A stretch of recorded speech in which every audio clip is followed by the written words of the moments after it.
का रे पत्रिका कोणाची आहे? तुमच्या साल्याची म्हणजेच माझ्या भावाच्या लग्नाची आहे. पत्रिका तर भारी छापली दे ना. हा मग 3 रुपयाची आहे किती?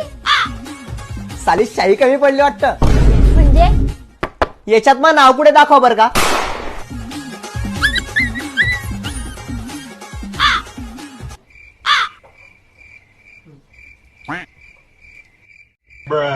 जाऊ द्या ना, तुम्हाला तर माहितीये लग्नाच्या घरात एक काम थोडं राहतं. भुलला असेल तो.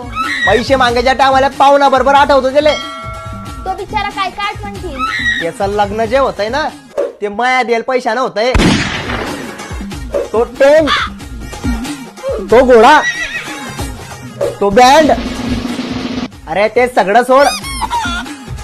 त्याच्या शेरवानी पासून अंडरबँड पर्यंतचा खर्च मी दिले आणि तो मा नाव टाकणं विसरी गेला.